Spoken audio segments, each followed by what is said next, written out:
Sahabat-sahabat sekalian yang berbahagia, rasanya sulit untuk memperkenalkan siapa beliau. Satu, karena beliau memang sudah terkenal. Saya selalu bersyukur kepada Allah Subhanahu wa Ta'ala yang telah menciptakan YouTube, yang memungkinkan orang-orang yang tidak dilirik TV bisa masuk ke sana, sehingga kita bisa mengambil banyak manfaat dan ilmu dari beliau. Ya, beliau sangat terkenal sekali ya kalau di YouTube. Saya lumayan sering mengikuti pengajian dari Kiai. Cuma kalau boleh kritik langsung kritik aja ya Kiai. Jangan terlalu banyak jawanya.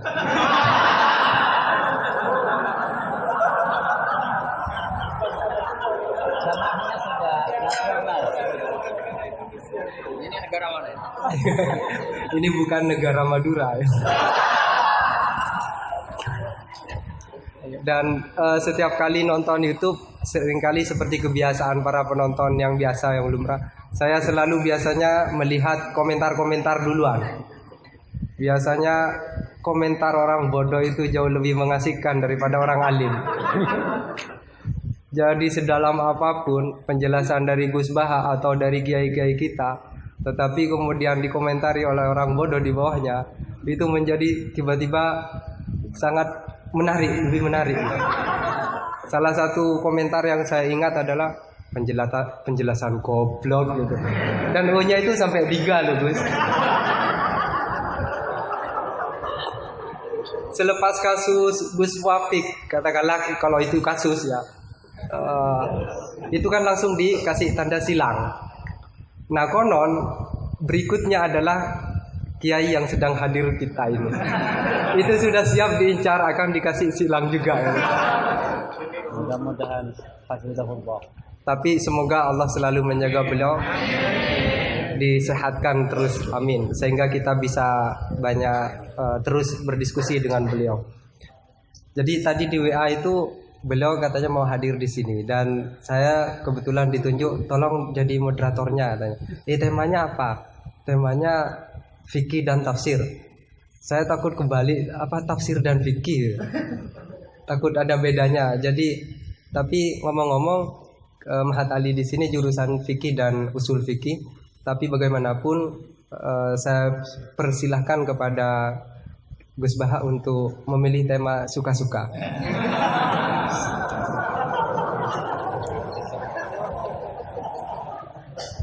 Kepada beliau kami haturkan waktu juga suka-suka, tapi tidak boleh lebih dari 1 jam. Assalamualaikum warahmatullahi wabarakatuh. Rabbi zidni ilma warzuqni fahma amin ya rabbal alamin.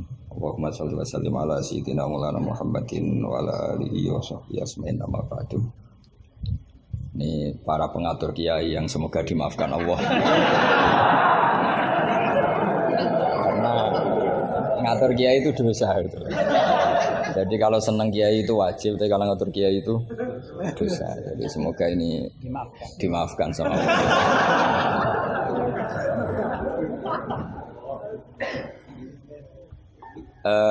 Tentang ini kan jurusannya fikih. Jadi tentu fikih atau usul fikih itu semuanya diambil dari Quran. Bisa dikatakan fiqhul Quran atau minta fasiril Quran, tentu umurun fikih, tentu sesuatu yang terkait dengan apa? Fikih. Semua orang mufassir itu pasti menguasai fikih. Saya itu bisa tafsir seperti ini itu ya barokahnya. Saya itu setengah hafal i'anah. Kalau kamu kan setengah hafal takrib aja enggak. Ini pengasuhnya ini yang siapa ini, yang Pak siapa ini? Pak Khairuddin. Namanya aja sudah salah itu, Khairuddin. Api-api agomo. Jadi kalau kamu mangkel sama Khairuddin, bocah kok nakal gitu. Itu kalau diterjemah api-api agomo kok nakal gitu. Jadi ya sudahlah, memang kekacauan itu khasnya dunia ini, jadi ya biasa aja. Begini saya beri contoh yang ekstrim ya. Jadi cara memahami Quran atau fikih itu kalau ingin paham serius itu cari sisi ekstrimnya. itu pasti nanti kamu akan mau tidak mau. Misalnya bayangkan kenapa harus pintar mengemudi. Bayangkan kalau tidak pintar itu kecelakaan. Fikih juga gitu. Kalau kita tidak tahu fikih itu bayangkan paling ekstrim, yaitu tidak dapat ridhonya Allah Subhanahu wa taala. Nah, kenapa demikian? Karena hadan nabiyyu, ini nabi adalah musyarri' atau yang punya otoritas syariat. Sehingga dengan logika itu kalau kita punya kaifiyatul ibadah, cara beribadah sing tukhalifu manhajar Rasul. Ya, yang beda dengan apa? Manhajnya Rasul. Itu pasti masalah besar. Karena kita berarti musyarek baru. Maka kritik terhadap kias. Ini tak anggap mahatali semua. Kritik terhadap kias itu apa? Potensi sebagai apa? Musyarek. Tapi kritik pada faham zahiri ini tak anggap mahatali betulan. Karena yang mimpin sudah Khairuddin. Api-api aku. Kacau ini.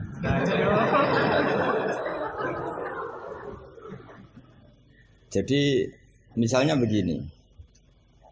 Sesuatu yang sama itu kadang berdasar riwayat itu ketentuannya beda. Misalnya kalau kita pakai urutan dosa akbarul kabair, satu itu al-isyrak billah. Kedua adalah qatlul mu'min. Ketiga adalah az-zina. Tapi kadang-kadang untuk mengisbatkan seseorang musyrik atau mengisbatkan seorang itu sebagai qatil, itu saksinya tidak sebanyak zina. Logikanya kan semakin akbar, semakin saksinya lebih banyak. Tapi kadang secara riwayat tidak. Sehingga apa yang dikatakan agama menurut hadis ad-din war riwayah. Kalau menurut hadis agama itu riwayat. Karena kalau kita melogika takut kita sebagai musyarri', sebagai penentu lain atau rivalitas dari Nabi dalam membuat aturan apa? Syariat. Oposisi ya kira-kira gitu. Sehingga beragama itu harus riwayat. Nah karena beragama harus riwayat itu, saya termasuk orang yang ngapalkan hadis banyak. Saya tuh hafalan saya hadis itu banyak sekali. Bukan karena ingin lulus ma'adali, itu sudah ada ikhlas kalau ingin S1 barang itu. Tapi ya nggak apa-apa, nggak ikhlas juga nggak apa-apa. Semoga dimaafkan Allah. Tapi saya hafal hadis itu bukan niatnya kayak jenengan ingin jadi apa? S1 terus guru TPQ nanti itu ketemu banyak ustazah yang cantik itu enggak benar itu niat itu. Tapi memang aturannya seperti itu. Saya beri sekian contoh. Kalau agama itu tidak selalu mengikuti logika kita. Saya beri contoh sosial saja yang mungkin ada ini mic-nya kok terlambat kenapa? Ada yang lebih bagus.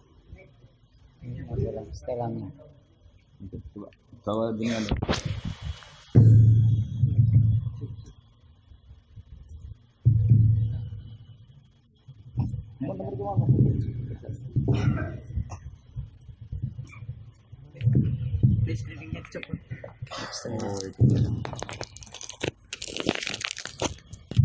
Amin Gus. ini pengatur dia. Ini ikhlas. Oh ini ikhlas katanya. Bismillah saya teruskan. Saya memberi contoh logika sosial karena ini yang paling mungkin dalam perdebatan ijtihad. Kalau ubudiyah kan kita sudah taslim ya, cara sholat pasti seperti itu. Tapi saya beri contoh sosial. Menurut Anda jujur itu baik apa enggak? Kita pasti mengatakan jujur itu baik. Tapi kebaikan jujur menurut agama itu harus berbasis halal dan haram. Begitu juga senyum, begitu juga komitmen. Itu setelah halal haram. Tadi saya sudah bilang sama Gus Hasan Sadili, akhlak itu di bawah hukum. Andai kan senyum itu ibadah, itu orang-orang nakal yang rayu lelaki hidung belang, itu semuanya tukang senyum. Kadang ustazah sering merengut karena kurang bisyarah atau apa tidak tahu. Nah, nanti kalau senyum itu ibadah berarti mereka lebih sering ibadah karena sering senyum. Itu kalau sampean maling tidak konangan lapor ke pimpinan, mesti dianggap wah kamu bagus. Karena maling tidak konangan. Tapi ya bagus dalam konteks maling. Kamu judi kemudian kalah, kamu bayarkan sama yang menang. Kamu ya dipuji pejudi yang baik. Karena berkomitmen. Nah kita tidak pernah tahu sebetulnya kata baik itu harus berbasis syariat. Sehingga kita tidak pernah muji senyum itu baik, berkomitmen itu baik kecuali ba'da'an wa faqadzalika kullu syariat Rasulullah sallallahu alaihi wasallam. Sehingga istrinya Nabi itu diajarin syariat itu beda dengan logika. Jadi kalau mbak-mbak ini yang cantik itu sering senyum sama Ustadz ini Pak Khairuddin itu haram. Karena dia pasti GR dianggap cinta. Nah, itu kesunatannya merengut. Itu secara agama kesunatannya itu merengut. Apa bahasa Maduranya merengut tuh? Saya beri contoh, tidak betapa agama itu riwayat. Ya nisa an-nabi lastunna ka ahadim minan nisa. Ini taqaitunna fala takhdu'na bil qauli fayatma alladhi fi qalbihi marad. Wahai para istrinya Nabi, jika kamu ngomong sama lelaki lain fala takhdu'na bil qauli, jangan terlalu sopan. Takhdu'na itu dari kata khudu. Karena kesopanan seorang perempuan cantik pada lelaki yang enggak benar itu mesti ditafsirkan yang macam-macam. Jadi kalau mbak-mbak cantik bilang, "Monggo Pak Ustadz Khairuddin mampir ke saya." Wah, pikirannya meskipun Ustadz itu mesti pikirannya kemana-mana. Padahal tujuannya mbak-mbak itu mau tanya bab istikhadah. Tapi ini mesti enggak Khairuddin lagi pasti. Sudah agak-agak Saruddin. Sudah otomatis.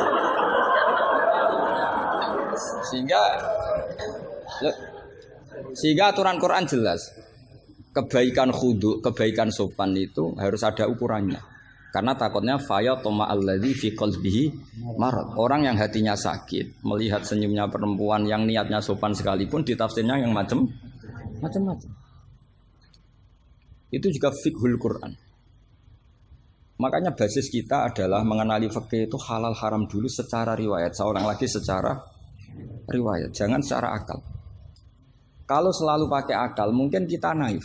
Misalnya begini, ayam yang menurut misalnya pakar kesehatan dianggap terindikasi flu burung. Sementara bekecot yang menurut mazhab Syafi'i haram kemudian malah ditetapkan sebagai makanan bergizi. Andai kan kamu jadi mufti yang mengikuti ilmu ahli gizi atau kedokteran misalnya. Kamu mengatakan apa coba? Terus kamu sok ahli usul fikih karena Mahatali baru masih seneng-senengnya dalil al-hukmu yaduru ma'ilatihi wujudan masih amatiran masih. Wah ini bekecot ini illatul hukmi sudah naf'u ya, memberi manfaat. Yang sementara ayam itu doror karena apa? Mengandung apa? Flu burung. Wah berarti yang bekecot halal, yang ayam haram. Kalau kamu bilang gitu kan taqabbalallahu minna minkum. Bisa dicorek dari daftar dai. Kalau saya seperti yang dikatakan MC, saya tidak pernah takut suatu saat tercorek apa tidak pernah takut. Karena kita sudah biasa belajar ilmunya wali. Artinya belajar ilmunya wali ya nomor satu cari ridhonya Allah. Saya tidak pernah ingin terkenal. Dan kalau saya terkenal kok termasuk dosa yang menterkenalkan karena saya tidak pernah. Jadi fahisabuhum ya alaihim bukan alayya. Kalau Allah mau menghisab ya yang kurang penggawean itu. Ya kalau yang saya ngajikan itu baik, yang dapat pahala yang terkenalkan itu. Karena mereka sudah tidak bisa dapat pahala lewat alimnya, ya sudah nge-share saja. Daripada niru alimnya berat ya sudah nge-share aja. Ya. Sehingga tadi saya sempat rembukan sama Gus Hasan Sadili. Kenapa Rasulullah itu ngendikan bu istuli utammima makarimul akhlak. Makarimul akhlak itu mutammimah, penyempurna. Tapi setelah basis halal haram. Tanpa itu nggak bisa ada makarimul akhlak. Apa artinya senyum sebagai makarimul akhlak dilakukan fasikoh yang menggoda lelaki. Coba lembaga-lembaga rentenir itu yang cantik-cantik itu tukang senyum enggak? Tapi yang mulang di masjid ngobrai santri jamaah merengut. Berarti hadal ustad merengut. Padahal kata Nabi konsen senyum. Ini lembaga rentenir senyum. Terus pahalanya banyak mana? Maka ukurannya adalah halal haram itu dikawal dulu. Baru setelah sesuatu itu halal, baru senyum itu sunnah. Ya, tapi kalau halalnya saja tidak kena, misalnya perempuan penggoda, perempuan nakal, terus senyum, ya tetap tidak ibadah kan basisnya dari haram. Gak senyumnya MC ini, kan basisnya sudah ngatur kiai itu haram. Itu haram. Jadi harus istighfar itu. Karena basisnya ngatur kiai. Coba kiai kok diatur, jangan harus ngisi jam sekian Gus. Ngatur orang tua kiai itu nggak boleh. Nggak ada dalam akhlak apa taklim mutalim kiai boleh apa? Diatur nggak ada. Makanya ini sebagai percontohan. Saya tahu anak-anak di sini ingin ngatur saya habis isya, tapi supaya kamu dosanya tidak kebanyakan. Karena ngatur kiai. Nah, saya minta ngaji sekarang. Ternyata sampean nurut. Semoga ini kafarah.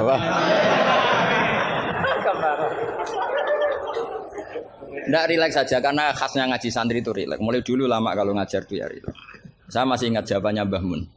Aku itu sering dikritik orang. Kata Mbah Mun, saya sering dikritik orang kalau ngaji itu guyon. Kamu tahu kan Syekhina Kiai Mbah Mun kalau ngaji kan sering guyon. Banyak kiai khusyuk yang kritik saya. Kiai kok kalau ngaji guyon. Kata Mbah Mun gini, yang nggak bisa guyon itu karena ilmunya pas-pasan. Jadi melihat kitab itu sudah meruntus itu, sudah grogi. Jadi nggak ada waktu untuk guyon. Jadi roh kitab, apalagi dilihat orang banyak, ilmunya kan pas-pasan. Itu pasti nervous dulu itu. Jadi justru kiai guyon itu bukti alim karena masalahnya selesai. Lo coba kalau kamu udah alim ngaji, mbok ahli guyon kayak apa bisa guyon ndak? Oh meriang ini ya jibu taya jubu ini sudah pusing. Ini ala kulli mukallafin apa mukallifin sudah pusing lagi. Lama-lama tadi faman mongko sapane wong saraka nyolong sapa man albedo ta ing anduk. Sampai muridnya bingung. Pak, saya punya anak endok. Karena ejaan Latin itu kalau tulisan pegon itu anduk sama endok itu sama. Dia bacanya albedo itu bukan endok tapi apa? Anduk. Terus kata kiainya karena gak mau kalah, kan sama, nyuri telur ya haram, nyuri anduk ya haram. karena gak mau kalah. Ya. Karena temanya mencuri apa? Mencuri endok sama anduk kan? Sama-sama haram. Yang repot walillahi mulkus samawati wal ardi, Allah punya langit wal ardi lan bom. Karena dia bumi, dia bacanya bom. Ketika diprotes ya sama. Langit dan bom kan ya sama milik Allah. Wah ya repot. Ada orang seperti itu. Jadi untuk mengkaji fiqhul Quran itu pastikan status halal haramnya dulu. Tanpa itu basis makarimul akhlak tidak bisa. Seperti tadi, kesunatan senyum bagi seorang perempuan itu harus berbasis halal pada orang yang halal. Kalau ndak ya tadi fala takhdu'ana bil qauli fayatma alladzi fi qalbihi. Kalau istrinya Nabi saja punya aturan nggak boleh senyum-senyum baik-baik sama lelaki yang nggak jelas-jelas begitu. Apalagi yang nggak istrinya. Itu sudah tak tafsirkan. Dia tadi mbak-mbak yang senyum pada Ustadz Khairuddin mau tanya istikhadah tapi mesti GR-nya ini. Wah, berarti seneng saya. Itu kan parah.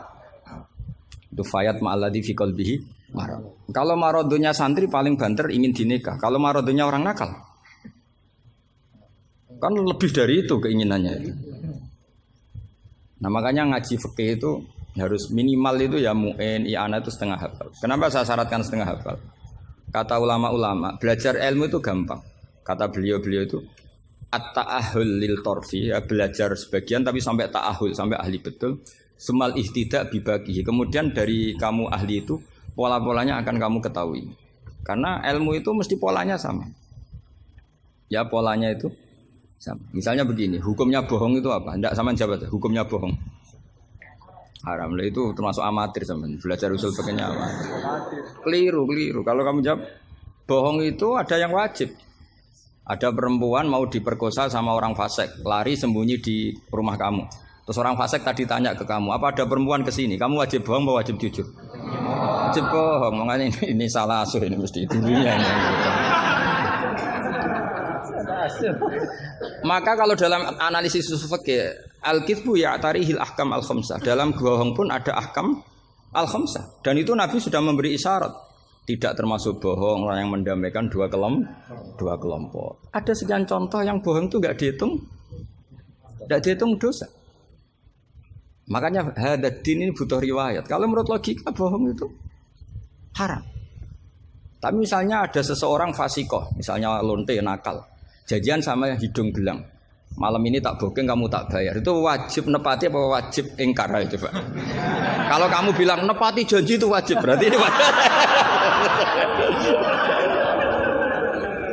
Maka saya bilang tadi, saya bukan sama Gus Sadeli, coba ajarkan bahwa baiknya nepati janji, baiknya senyum itu harus berbasis halal dulu. Kalau senyum yang melakukan perayu fasiko, ya jadinya haram. Nepati janji yang melakukan fasiko, ya jadinya haram karena janjian untuk melakukan perzinaan misalnya. Nah ini kamu harusnya fikihnya Mahatali harus seperti itu. Jangan nurut Pak Khairuddin ini amatir. Masalah. Masa kenal saya baru ini sudah ngatur. Ini harus sepakat yang ngatur kiai itu dosa. Wong guru saya aja jarang ngatur saya, kok orang lain ngatur. Itu Mbah Mun kalau nimbali saya mesti bahak takoki nak pas nganggur konrine. Ini ndak ngundang tanggalnya, jamnya diatur. Semoga Allah mengampuni.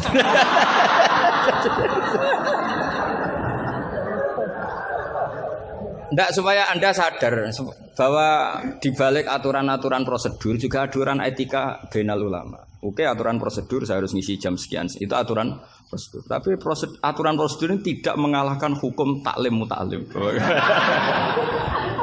Makanya semoga ngerubah jadwal ini bagian dari kafarah ya. Amin. Saya teruskan ya. Jadi fikih itu harus Anda itu harus setengah hafal. Ya minimal takrib muin. Nah, barokahnya setengah hafal ini kamu punya basis. Basis, kalau basisnya kuat nanti bisa ihtidak ila bagihi. Misalnya begini, kalau kamu maknani qasrul sholat itu apa? Coba, tidak jawab saja. Meskipun amatir jawab saja. Qasrul sholat. Apa gurunya yang tak tanya? Nanti kalau nggak tahu malu kan? Ya kalau murid nggak bener kan pantas. Meskipun nanti nggak bener saya nyalakan gurunya juga. Coba jawab qasrul sholat itu apa coba? Loh iya, maksudnya gimana? Dari 4 menjadi 2. Kalau dari 3 enggak kan? Dari 2 enggak bisa. Itu pengetahuan standar. Pengetahuan standar. Amatir masalah. Tapi cukup lah. Cukup untuk ngelamar anak Pak Kaji itu sudah. Tapi sebetulnya ada qasrul sholat yang makna lain, yaitu minal wujub ila tarkil wujub, atau minal haram menjadi tidak haram, atau minal ibtal atau mubtilat menjadi tidak mubtilat. Karena ayat itu turun ketika perang. Wa idza darabtum fil ardi falaysa 'alaikum junahun an taqsuru minas shalat. Itu ulama tafsir itu ijma, dan ini Anda pasti tidak tahu. Karena gurunya aja belum tahu ini. Itu sebetulnya ayat itu bukan turun tentang rubaiyah menjadi sunaiyah, tapi tentang hamlud dam fi sholat itu nggak boleh. Tapi gara-gara perang menjadi boleh. Bergerak salah suharokatin mutawaliyatin normalnya nggak boleh, gara-gara perang menjadi boleh. Maka di situ maknanya qasrus sholat adalah minal wujub menjadi tidak wujub, minal ibtal menjadi tidak ibtal. Tapi kan kita kan dari dulu belajarnya amatiran gini. Jadi ya sudah qasrus sholat pokoknya papat jadi 2. Itu sudah pinter, sudah pinter. Makanya di antara terusannya ayat itu kamu harus membawa pedang. Karena padahal membawa pedang ini kadang mulat toh bidam, pedang ini penuh dengan darah. Jadi antak suruh minas sholat tentu makna pokoknya seperti tadi 4 menjadi 2. Tapi ada makna yang justru dibawa oleh sejarah ayat itu sendiri, yaitu normalnya orang sholat tidak bawa darah tapi ditoleransi saat perang. Nggak boleh gerak, ditoleransi saat perang. Misalnya sholat, istiqbalul kiblat wajib enggak? Wajib, tapi fi syiddatil khaufi wajib enggak? Enggak. Nah itu ya qasru sholat namanya. Jadi qasru maknanya mencendak, memperpendek dari syarat misalnya 100 atau 10 menjadi tinggal 4. Berarti qasru itu misalnya syara itu sihati sholat 10, gara-gara syiddatil khauf menjadi 4. La minas asroh ilal arba'ah ini juga qasru. Paham tak ya? Enggak, kalau ilmu yang kelas tinggi nerangkan ustadznya. Nanti muridnya tanya, Ustaz. Jadi artinya apa? Kamu bisa memahami gitu tuh kalau mutabakhir bil arabiyah, karena dari awal maknanya qasr itu nyendak. Nyendak itu bisa tadi dari syarat 10 menjadi 4. Itu juga qasr.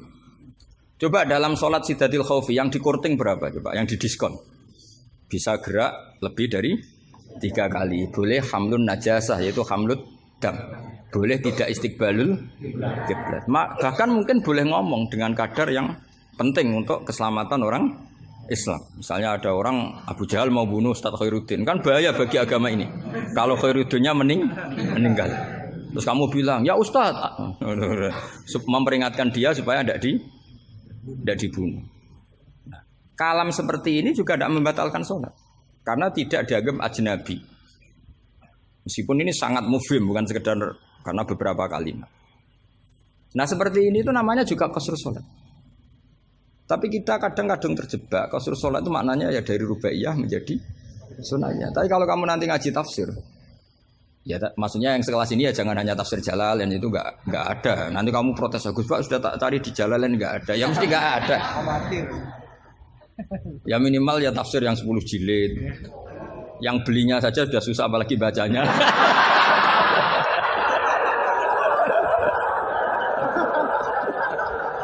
Ya kan yang belinya aja sudah susah apalagi bacanya. Tapi kan sekarang ada. Kalau pakai Maktabah Syamilah itu kitab bakhil itu namanya. Orang kok gak mau modal itu. Beli HP 3 juta mau, pas mau beli kitab hanya pakai Maktabah Syamilah. Itu berapa harganya? 20.000. Itu kriminal menurut saya itu. Untuk calon ulama itu masalah. Karena kalau tradisinya ulama kan baca kitab, ditakriri, dibandingkan, terus dimuqabalahkan. Nah kalau kutubus Maktabah Syamilah mau kamu takriri gimana? Apalagi nyuwun sewu kalau ada tahrif atau apa kita ada ikut tanggung. Saya itu punya kitab Ihya itu kalau enggak 5-6 dari beberapa percetakan yang beda. Karena takut kadang tahrif. Apa? Tahrif itu potensinya begini. Makanya saya sarankan kalau Anda ingin mengkaji tafsir itu minimal i'anah itu setengah hafal. Karena dari hafal, kenapa saya milih i'anah? Karena qoribu ahdin bina, dekat sekali dengan kita. Misalnya sanad saya, Mbah Mun, Mbah Karim, Mbah Hashim pernah ngaji Syekh Mahfud Termas ngaji Sayyid Abi Bakar Sato Sahibul i'anah. Kalau saya sanad dari keluarga saya, malah mbah saya kandung, itu pernah ketemu sama Sayyid Abi Bakar Sato, pernah ngaji. Kalau sanad guru memang saya harus muter sampai 5. Di sebelah kiri juga sama. Mbahnya istri saya namanya Mbah Murtado sama mbahnya Mas Kamil itu pernah ngaji Sayyid Abi Bakar Sato. Sama saya tak cerita. Misalnya begini, ada kitab itu membuang la, dengarin ya, membuang la. Itu kalau Anda yang hanya belajar di Mahatali seperti ini, mungkin buang la itu aneh karena la itu kata inti, tidak itu kan kata inti. Tapi di orang Arab buang la itu biasa. Jika tafsir Jalalain selalu mengatakan la uqsimu bihadzal balad, la uqsimu biyaumil qiyamah, la zaidatun, la difonis ya zaidah. Wong la itu maknanya tidak kok dikatakan zaidah. Karena memang dalam muhawaratul Arab atau muhadasatul Arab, mereka bilang la wawa. Orang Arab itu kalau bilang wawa itu enggak marem kalau tidak dimuqaddimai la wawa. Sehingga la difonis zaidah. Tapi problem dikatakan zaidah begini, apa betul iya? Karena kebalikannya juga ada. La itu ada tapi di lafaz tidak ada. Maksudnya di lafaz tidak tertera. Misalnya wa'alal ladzina yutiqunahu fidyatun ta'amu miskin. Coba kalau kamu maknani tanpa la. Orang yang mampu puasa pun enggak maknani tanpa la. Makanya tadi mukadimah saya kan kalau ingin belajar ilmu cari sisi ekstrimnya. Misalnya kalau kamu kangkang itu jelek, bayangkan kalau untuk cah jelek, tahu-tahu anak kamu jelek banget gitu. Itu kan cari sisi ekstrimnya. Itu kan tahu-tahu anak kamu nyesal punya bapak dan ibu kamu. Karena sekali pesek keriting, bojomu ya pesek keriting. So anakmu kayak orang Afrika. Nak lanang rapo terus wedok. Itu kan kamu ikut dosa. Karena membuat generasi yang enggak laku rabi gara-gara salah. Ikut dosa. Makanya sebetulnya kalau nuruti logika cawe wedok untuk calon lanang elek agak sunat karena nolong merubah. Agak sunat sebenarnya. Tapi bisa saja cowoknya ini yang haram karena memperburuk. Karena biasanya kalau yang sahabatnya besar itu yang jadi. Karena yang wedok cantik, yang lanang jelek kan yang semangat yang lanang. Biasanya anaknya mirip bapaknya. Nah, itu masalah kan enggak. Itu kalau menurut di fikih itu logika, tapi fikih kan enggak logika juga apa? Riwayat. Saya teruskan ya. Kalau Anda tahu di fikih yang boleh fidyah itu kan az-zamin orang yang lumpuh atau as-syekh. As-syekh sing marot sing la yurja buruhu. Saya ulang lagi, kalau kita ngelotok fikih yang boleh bayar fidyah itu siapa? Orang yang sudah lumpuh atau syekh orang tua yang enggak mungkin sembuh lagi, maka dia dianggap enggak mampu puasa diganti fidyah. Karena ada kepastian fikih demikian sehingga ketika kita baca ayat wa 'alal ladzina yutiqunahu tetap kita baca la yutiqunahu. Kenapa kita tahu itu? Karena basis fikih kita cukup. Meskipun tidak ada la tapi basis kita mengarah ke la. Berarti yang menentukan kamu alim itu basis fikih apa basis lughat? Basis fikih. Kebetulan secara lughat disahkan. Apa bukti disahkan secara lughat? Ada kalimat biasa yang tidak ahkam syariah tapi buang la. Tawahi tafta'u tazkuru Yusuf ela tafta'u tazkuru Yusuf. Ketika Nabi Yakub sampai setengah buta, kata anak-anaknya, sudahlah bah, kamu itu terlalu selalu ingat Yusuf. Tawahi tafta'u ela tafta'u, artinya ada membuang la di dialog-dialog biasa. Kalau dalam dialog biasa bisa dibuang, maka dalam hukum juga bisa dibuang. Kayak wa 'alal ladzina yutiqunahu fidyatun ta'am miskin ela yutiqunahu. Ada lagi contoh yang mesti membuang la. Ini mujma'alah pasti. Maksudnya secara makna pasti mujma'alah.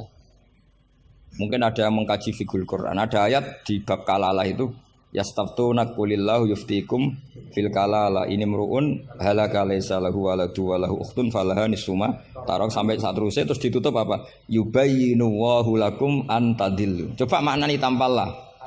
Oh, sesat semua. Cara sekretaris tadi sudah di-X semua. Coba kalau maknanya tambah lah. Yubayyinu nerangaken sapa Allahu Allah. Allah memberi penjelasan antandilu supaya kamu sesat. Betapa bodohnya kita. Itu jelas menyimpan la dan mujma'alah, enggak mungkin kamu maknanya tambah la. Karena kalau tambah la maknanya Allah memberi penjelasan agar kamu sesat. Itu mbok guru paling goblok pun tidak akan segoblok itu gitu. Akhirnya tafsir Jalalain ya urun, biasanya urun itu urun rembung. An sama ta terus dikasih la ya, biasanya tafsir Jalalain kan gitu. An terus dipotong ditambahi la. La ini di luar kurung karena enggak Quran, yang dalam kurung Qurannya terus la itu urunnya Imam Suyuti atau tafsir Jalalain. Pasti maknanya musma'aleh membuang la. Nah, kalau ada yang tidak membuang la pasti punya solusi lain yang maknanya sama. Misalnya gini. Kalau kamu belajar nahwu, saya ulang lagi, kalau kamu belajar nahwu, alfiyah lah. Saya tuh alfiyah juga, sarahnya itu setengah hafal, karena saya butuh paham. Ya, butuh paham. Kamu milih mana, buang la sama buang mudhof, populer mana di nahwu? Ulama nahwu ada yang milih lebih populer buang mudhof. Misalnya, was'alil qaryah, was'al ahlal qaryah. Ya, misalnya gitu. Nah makanya ulama daripada buang la itu gak pati lughatun ma'rufah, gak pati begitu dikenal, milih buang mudhof. Artinya terus bilang gini, yubayyinu wa lakum karahiyata antadillu. Allah memberi penjelasan karena Allah tidak suka kalau kamu sesat. Terus karahiyah dibuang. Nah ini kan urusan makna, urusan pilihan lughat, tapi semuanya sepakat maknanya harus seperti itu. Tapi ada yang milih buang la, ada yang milih buang mudhof. Lah kira-kira secara rasa nahwu kamu milih mana coba? Wong kowe ora lagi saiki kok milih. Tapi tetap kita tahu, enggak mungkin yang dimaksud Allah memberi penjelasan agar kamu sesat. Kalau menurut saya pribadi suka buang mudhof karena lebih familiar. Memang buang mudhof di bahasa Arab itu familiar. Bukti paling gampang tuh di bab taukid. Di bab taukid kalau kamu ngaji nahwu bab taukid. Ja'a zaitun nafsuhu apa? Ja'a zaitun nafsuhu atau ja'a zaitun ainuhu. Itu semua ahli nahwu mesti bilang begini. Yang ahli loh ya, enggak sampean, yang ahli nahwu pasti bilang begini. Taukid itu dipentingkan untuk memastikan hadal kalam la yahtamilu mudhofan.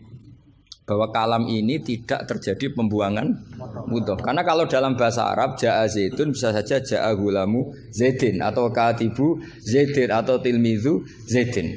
Sampai butuh taukid itu saking seringnya di bahasa Arab itu ada buang Mudhaf. Sehingga orang Arab kalau ingin memastikan Zaid sendiri yang datang harus ngomong ja'a Zaidun nafsuhu. Karena kalau Zaidun saja bisa artinya katibu Zaidin atau hulamu Zaidin. Berarti bukan mudhaf populer enggak? Populer sekali sampai ada bab taukid untuk menghilangkan kemungkinan itu. Saking seringnya, apa? Saking sering. Itu kalau kangkang sedang gaya itu kan wah saya rabi keluarga Ki Astad. Baru tanya, keluarga yang mana? Ponakanya apa cucunya? Enggak, candalem enggak. Karena gue gaya-gayanan kan harus ngomong seperti itu. Nah, sehingga dalam level ekstrim ilmu kalam atau ilmu tauhid, saya ulang lagi, saya mukadimahnya tetap sama ya. Cari sisi ekstrim dalam mengkaji satu ilmu. Ya, cari sisi ekstrim. Misalnya kalau kita ada buang mudhof, kamu bisa enggak maknani ini secara ilmu kalam atau ilmu tauhid? Wajah rabbuka wal malaku soffan. Coba maknani tanpa buang mudhof. Kaya Allah kaya dirijen. Wajah alan teko sapa rabbuka pangeran sira wal malaikatu lan wal malaku lan malaikat oleh teko soffan hale baris-baris. Jadi sok kiamat itu Allah berbaris. Kriminal enggak kalau dalam ilmu tauhid seperti itu? Kriminal kan karena di sini ada tasbihu wa bil khalqi, menyerupakan Allah dengan makhluk. Atau ayat yang lebih ekstrim lagi. Hal yang zuruna illa satruse illa ayatiyahumu wa fi dzulalim minal ghamam. Allah datang di segumpalan awan. Coba kalau maknani tanpa buang mudhof. Berarti kan ada takayuf. Ada takayuf membayangkan Allah itu kayak makhluk. Jadi bayangkan kiamat Allah baris di depan sebagai pimpinan garis, terus malaikat di wong ayat terus dalile qala ta'ala wa ja'a rabbuka wal malaku. Iku salah maknane tak goblok wonge kan gitu mesti orang itu. Sehingga mau ndak mau kita takwil. Rabbuka di sini rasulu rabbik. Sama lihat di tafsir-tafsir ahli sunnah wal jamaah. Rabbuka rasulu rabbik atau amru rabbik. Saat itu datang perintah Tuhanmu yang mengharuskan para malaikat berbaris. Bukan Rabbuka dengan arti zat. Karena Allah sebagai zat la yahullu fi makanin. Allah wajib mukhalafatul hawadits. Nah, kalau Mahat Ali mau mengkaji fikih itu juga harus mengkaji lugat. Saya itu mengkaji kitab usul fikih banyak, Lubul Usul, Jamul Jawami. Itu di separuh akhir pasti tentang lau itu kayak apa, inna kayak apa, ka'anna, ya Mbak. Nah orang kebangetan berarti khatam aja. Karena nggak bisa kita mengkaji usul fikih tanpa tahu aturan-aturan lugat karena ilmu itu didapatkan dari Quran dan Quran adalah wa innahu latanzilu rabbil alamin nazala bihir ruhul amin ala qalbika litakuna minal munzirin bilisanin arabiyyin mubin. Jadi hadal Quran al-lisanul arabi. Kamu enggak tahu lughat enggak bisa. Makanya pernah ada khotib amatir, ya tentu khotib ini amatir. Kalau ketemu saya pasti tak PHK ya. Atau tak penjara lah. Bukan sekedar tak PHK tapi tak penjara. Itu ada khotib amatir mendalil ketika khutbah. Yaitu dia mungkin saking gobloknya atau khotib pesenan karena nggak tahu lah pokoknya. Atau ya baru habis dimari istri jadi goblok. Karena penyumbang kegoblokan para kiai itu istrinya kan. Itu sudah jelas. Itu kata Pak Said itu. Mbok kiai pinter kaya apa, profesor pinter kaya apa. Ini kalau kata Pak Hasyim Muzadi itu masyhur ya. Ini ada ponaknya ya. Banyak profesor yang menjadi goblok karena apa? Istrinya. Jadi sudah belajar teori macam-macam pas mau ke kampus dibentak istrinya. Itu sudah di kampus blank. Hilang gitu. Kiai juga gitu, ilmu sudah disiapkan mau dibentak sudah tuntas. Itu saya punya cerita dari bapak. Dulu para kiai itu pernah ngaji di dalam di rumah. Bareng kiai itu biasanya kalau pas latihan kiai itu rezekinya kan belum lancar. Karena ya biasalah diuji sama Allah. Dia agak-agak miskin atau ya miskin betul memang. Itu istrinya kan marah-marah. Ya, karena ngajinya di rumah itu sampai istrinya santrinya itu dengar. Yus kono anakmu pakani kitab. Maksudnya itu. Wong wayahe blonjo kok tetep ngaji gitu. Akhirnya terus kiainya bilang, "Wis ngaji ning pondok, ngaji ning pondok." Jadi kiai ngaji di pondok itu karena tragedi itu awal. Itu awal peralihan dari rumah ke pondok. Semenjak itu kayak jadi mujma'ah kalau ngaji di pondok saja. Karena itu tegangannya lebih aman. Jadi kalau ada kiai kok berani ngaji di rumah jam belanja, apa? Kalau habis sisa enggak keren. Karena istri sudah mandi, sudah aman semua. 6:30 pagi. Itu kalau ada kiai berani ngajar di rumah jam-jam belanja itu tak puji. Apalagi berani di istri kedua, oh tambah hebat. Tambah hebat. Ya. Ada yang berani? Ada. Terus nggak ada masalah? Apa ada masalah disembunyikan? Banyak pasti banyak. Saya teruskan. Di sini ada yang hafal Quran santri kamu? Ada. Gurunya hafal nggak? Itu masalah. Bid'ah itu termasuk. Muridnya hafal, gurunya enggak. Si khotib tadi dalil begini. Wala tangkihul musyrikati hatta yu'min. Yaitu tentu nakah itu hanya muta'addi limaf'ulin wahid. Ya saya ulang lagi, nakah itu muta'addi limaf'ulin wahid. Yang binafsihi ya. Yang apa? Binafsihi. Kamu harus belajar nahwu. Saya bisa tafsir seperti ini ya barokahnya saya pernah nakriri alfiyah, saya pernah. Sampai sekarang saya itu masih belajar ilal. Kamu jangan kira saya sampai sekarang masih belajar ilal. Karena saya tahu ilmu ini sudah mau mati. Karena yang Mahatali aja tidak mesti bisa, apalagi yang enggak. Padahal maknanya Mahatali itu apa? Kelas tinggi. Buat tinggi bingungnya, buat ilmunya tidak tahu. Al-ali fitahayyur au fil apa tidak tahu. Alinya kan kalau dalam ilmu balaghah kalau makmul dibuang itu umum, jadi nggak jelas al-alifi apa kan nggak jelas, karena makmulnya dibuang. Jadi bukan saya nggak jelas, memang secara ilmu balaghah gitu, kalau makmul dibuang itu umum. Jadi harusnya sampean tanya, Pak ini ali apanya Pak? Ali ilmunya apa ali? Karena tadi kadang santri itu nggak berani boyong. Saya pernah punya cerita unik dari Mbah Mun.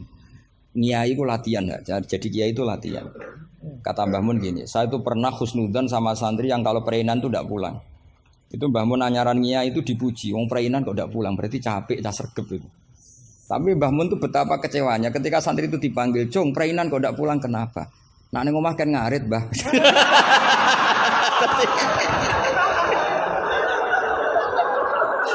Jadi artinya Mbah Mun tuh kecewa karena husnudzannya itu enggak tembus gitu. Nah, bisa saja sampai meneruskan Mahat Ali itu bukan karena nyari ilmu. Ning omahe wopo gitu. Jadi husnudzon itu ya kalau keterusan itu ya jadi goblok gitu. Saya enggak tahu, coba niat kamu Mahat Ali itu nyari ilmu apa daripada di rumah enggak jelas. Enggak usah dijawab itu sudah kita. Sudah dijawab. Ya wala tangkihul musyrikati hatta yu'min. Terus wala amatum mu'minatun khairum min musyrikati walau ajabatkum. Karena depannya wala tangkihu, berarti maknanya kan gini. Wala tangkihu lan ojo nekayo sira kabeh ayyuhal mukminun, karena khitabun lil jamil mudzakkar ya, khitabun lil jamil mudzakkar. Al musyrikati yang pira-pira wedok musyrikah, perempuan musyrikah. Nah, karena depannya bi fathita, saya ulang lagi, karena depannya bifat khita. Ayat yang kedua atau alinea kedua ya, alinea kedua atau qadhiyah kedua. Itu tetap dibaca wala tangkihul musyrikina hatta yu'minu. Tetap dibaca wala tangkihu. Itu sehingga orang Arabia enggak hafal Quran tapi dia malakah bil Arabia. Saya ulang lagi, dia ada ahli Quran tapi malakah bil Arabia karena dia dzauqus salim, al-urbul khulsu, dia orang Arab asli yang belum tercampuri oleh mu'arrab, oleh Arab-Arab palsu. Tidak Arab muwalladin kalau dalam bahasa balaghah. Terus bilang gini, ya khotib, katanya Pak Khotib, apa betul itu Quran? Kalau itu betul Quran, saya kecewa dengan Quran. Kata. Karena maknanya menjadi gini, wala tangkihulan ojo nekai siro kabeh para mukmin lelaki, karena khitabun jamil mudzakkar. Al musyrikina ing lanangan musyrik. Yang mau nikah sama lelaki musyrik itu ya siapa? Gitu. Mbok ndak usah dilarang ya ndak akan kita lakukan gitu. Mas. Artinya gini kan menjadi tidak mutu kan, misalnya saya ngandani jenengan Cong Kang, ini kan kalau segini bahasa Madura Kang ya Kang sama. Kang kowe aja nikah mbek Pak Khairuddin. Loh, enggak usah dilarang juga enggak akan kamu lakukan. Bisa muta-muta kamu kalau nikah sama lelaki kan gitu. Tapi kalau dibaca bi fathit ta maknanya seperti itu. Kalau bi fathit ta maknanya seperti itu. Maka semua ulama qurra ijma, saya ulang lagi ijma bacanya bidhammit ta apa? Sehingga maknanya gini, wala tungkihu lan ojo nekahno sira kabeh para wali, terus maf'ul awalnya dibuang banatikum ing pira-pira anak wedok sira kabeh atau mauliyatakum ing wong wedok sing mbok waleni sira kabeh. Jadi hadil ayat khitabun lil auliya wala tungkihu ayyuhal auliya wala tungkihu lan aja nikahno sira kabeh para wali banatikum ing pira-pira anak wedon sira kabeh mbok nikahno al musyrikin ing lanangan musyrik. Itu baru benar. Kebetulan di Jumatan itu ada orang alim. Ya orang alim itu bisa saya, bisa Pak Herudin. Tapi andekan di polling pasti orang milih saya. Maksudnya sementara ini, tapi nanti nggak tahu saya. Kalau dia sregep terus nyalip saya nggak tahu. Tapi itu agak mohal itu. Agak mohal. Ya setidaknya mohal adatan, bukan mohal yang. Ya, mohal ya. Mohal kan. Mohal adatan ya, bukan mohal yang kotan tapi mohal apa? Adatan. Ya, bukan mohal aklan ya. Terus ada kiai bilang gini, ndak itu yang salah, ndak Qurannya, khotibnya. Itu semua Quran bacanya bidomit. Maka kalau sampean mengkaji Quran itu harus seperti ini, cari sisi ekstrimnya. Betapa fatalnya kalau kita salah harokat. Tapi dengan membayangkan gitu kan, apa salah harokat kan buruk betul gitu, karena maknanya jadi parah ya, bisa berubah. Sehingga kita lah, tapi karena orang kadang wala tangihu itu bi fathita terus belakangnya ikut dibaca wala tangihu. Coba kalau kena adzauqus salim minal urbil khulsi, orang Arab yang masih murni itu iskal betul. Karena maknanya menjadi dan jangan kalian menikah sama lelaki musyrik. Gak ada usah dilarang ya. Ya gak akan terjadi. Nah, terus kembali lagi ke fikih. Jadi pastikan fikih dulu. Kalau fikih sudah dipastikan, kamu baru tahu tentang lughatul Arabi atau istimalul Arabi atau al-lughatul Arabiyah. Tapi saya bahasakan lisanul Arabi. Saya beri contoh terakhir. Ini kan kebetulan tidak dibatasi. Kalau saya dibatasi saja mau mengakhiri ini, saya biasanya kalau ngisi ya 35 menit. Ini tinggal 5 menit. Ini terserah ustadznya. Ada sesi tanya apa enggak? Kalau ada sesi tanya, resikonya yang goblok kita goblokin. Itu resikonya. Kedua, gurune ra tanggung jawab. Nganti takok ngenteni ngundang kiai. Karena gurunya nakalan, gelem dicucuk, gelem dihormati, tapi kalau ada muskil nyewa kiai. Itu min sui adabi itu. Pasti guru yang enggak baik. Dicucuk mau, dihormati mau. Ketika ditanya, "Duh Gus Pak aja." Gitu. Itu ndak akhlak yang baik. Itu ndak akhlak yang baik. Lo tanyakan siapa saja itu akhlak yang nggak baik, pasti seperti itu, tidak akhlak yang baik. Tapi kalau akhlak nggak baik itu kita ikhlaskan terjadi ya monggo. Tapi saya maafkan. Begini misalnya, pastikan bahwa hukum fikih ini kan apa? Jurusan kamu kan fikih wa usulih dan katanya tadi fikih tafsir. Saya pastikan tafsir itu gampang.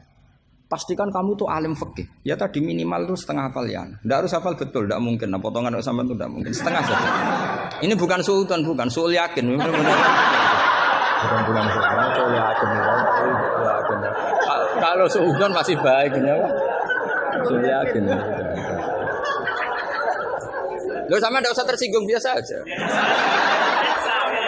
Wong saya hanya ngomong, hati saya tetap husnudzon. Bedanya ulama sama enggak gitu. Ulama itu rileks tapi hatinya salimal qalbi, salimas sarirah.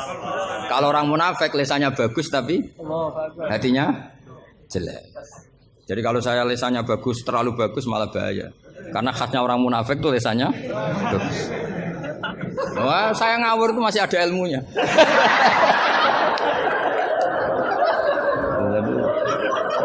Saya ngawur sama kamu tidak ngawur itu masih benar saya ngawur. Karena ngawur pun ada apa? Ada ilmu.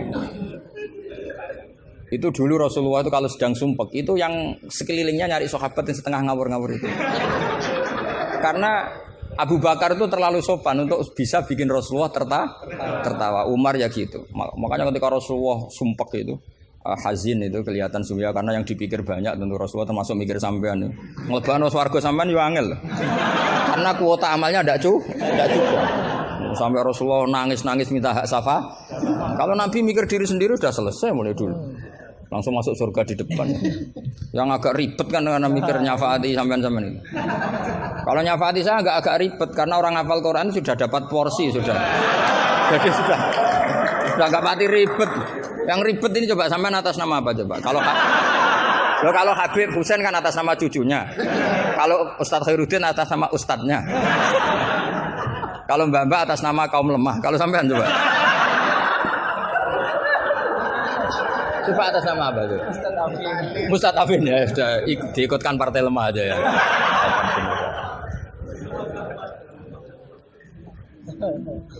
Saya teruskan ya. Pastikan hukum itu secara fikih. Apa? Kalau secara fikih kamu sudah hafal, nanti menakwil Quran, takwil itu bisa maknanya tafsir, bisa maknanya tahmil. Nanti saya jelaskan. Itu pasti gampang. Misalnya begini. Muharramatun nikah itu ada berapa coba? Kan ada 7 yang bin nasab. Ya muharramat itu kan ada 3 sebenarnya. Muharramat bin nasab jumlahnya berapa? 7. Ada muharramat bir rodok jumlahnya juga 7. Ada muharramat bil musoharoh karena bisanan. Ya karena apa? Terus yang terakhir ada haram min haisul jam'u tapi tidak min haisun nikah. Ya haram min haisul jam'u tapi tidak haram min haisun nikah. Kayak kamu nikah mbaknya otomatis nggak boleh nikahi adiknya selagi masih sah dengan mbaknya. Makanya nunggu mbaknya mati jadi urutannya. Itu kalau mbaknya mati betul nggak tahu saya itu. Semoga nggak karena apa-apa takdir. Tapi kalau adiknya cantik mbaknya jelek kok mati dulu. Itu kasat reserse bisa nyelidiki itu.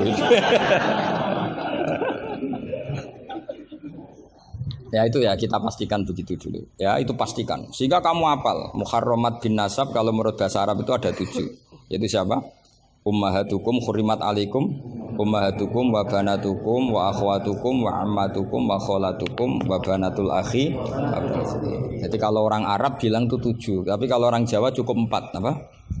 4 karena orang Jawa hanya ngitung ibu, putri, saudara, bule hanya 4. Karena orang Jawa bule dari bapak atau ibu namanya juga bule. Kalau orang Arab bilang dari bapak ammah, dari ibu khola, maka menjadi 5. Orang Jawa hanya bilang keponakan apa? Keponakan. Orang Arab bilang banatul akhi, banatul ukhti. Jadi kalau orang Jawa bilang lebih simpel karena ammah sama ya karena sama ammah sama khola dihitung 1 ya kan? Bule, ponakan dihitung 1. Sementara di Arab dihitung 2. Terus rodok, terus tadi musoharo. Terus min haisul jam'u. Kita ketika ngaji takrib, jam'u itu diteruskan. Tidak sah menjam'u baina mahromaini. Tidak diresaksikan bainal ukhtaini, tapi baina mahromaini. Tidak boleh menikahi perempuan yang ada hubungan mahram. Pengandaiannya gimana? Imro'atani sing lau furidot ikhdahuma dzakaron tidak boleh nikah. Jadi yang dikatakan 2 mahram apa? 2 perempuan yang andekan salah satunya lelaki tetap haram nikah. Berarti misalnya apa? Mbak sama adik, andekan salah satu lelaki kan nggak boleh nikah. Keponakan sama bule, andekan sang satu lelaki kan nggak boleh nikah. Perempuan dengan mbahnya, andekan salah satu lelaki kan nggak boleh nikah. Nah, tapi Quran hanya ngendikan wa antasma'u bainal ukhtaini illa ma qad salaf. Tidak boleh mengumpulkan 2 saudara. Andai kan Anda terjebak tekstualistik, maka Anda hanya mengharamkan jam'u bainal ukhtain. Dan itu bahaya betul secara fikih, kriminal besar. Karena kamu berarti menghalalkan orang menikahi perempuan berbarengan dengan bulenya. Kadang kan bulenya juga masih cantik. Ya, atau misalnya yang kamu nikahi umur 17, 18, bulenya umur 30. Terus cantik bulenya. Terus bulenya sekalian gitu. Atau nikahi bulenya terus ponakannya cantik. Kalau sama banyak kayak enggak ya. Kan 17 versus 70. Jadi enggak usah dilarang kayaknya keterlaluan lah, bayangkan apa? Al-jam'u bainal mar'ah wa jaddatiha. Itu nunggu kelainan maksudnya itu. Nah, pertanyaannya begini. Kalau Anda tidak mahir bil fikhi, saya ulang lagi, Anda tidak mahir bil fikhi, maka ayat wa antasma'u bainal ukhtain termasuk ayat muskilah. Atau Anda tidak mahir bil fikih, bahkan Anda ifta secara menyesatkan. Yang haram itu jam'u bainal ukhtain karena itu yang mansus di Quran. Kalau bainal mar'ah wa amatiyah enggak ada di Quran, wa kholatiyah enggak ada. Itu sesat dan itu wajib diboyong kalau pondok sini. Wajib diboyong dan harus enggak dapat tiket ke surga itu. Kecuali tobat ya tentu kecuali itu. Maka ajaran kita enggak boleh orang terjebak tekstualistik, harus ada ilmu usul fikih. Nah, barokahnya kamu hafal fikih tadi, maka ayat wa antas mau bainal ukhtain kamu fikih ini min itlaqil ba'di wa iradatil kul. Jadi ketika Allah mengatakan ukhtain adalah melafatkan ba'dun min afrodil muharramat tapi wa iradatil kul. Jadi ukhtain bukan dengan makna dua bersaudara tapi fardun min afrodil jam'i bainal muharramat. Dong ya. Ya sudah. Jadi coba artinya kamu bisa maknani itu karena kemahiran dalam fikih sehingga tidak terjebak bainal ukhtain. Makanya zaman Nabi Sugeng itu sudah menambahkan wala bainal mar'ati wa ammatiha wala bainal mar'ati wa khalatiha. Tapi Nabi memang enggak menambahkan wajaddatiha. Karena Nabi tadi itu tahulah kalau itu hanya orang enggak waras yang bayangkan. Kan enggak usah dilarang juga pasti orang enggak akan melakukan itu lah. Kan misalnya yang kamu nikah kan rata-rata umur 20, mbahnya umur berapa coba? Ya sudah 70 kan. Enggak usah dilarang juga agak kebayang kan. Ya nunggu gak waras dulu kalau sampai kepikiran nikah ibahnya juga itu. Dan mukallaf ini katanya.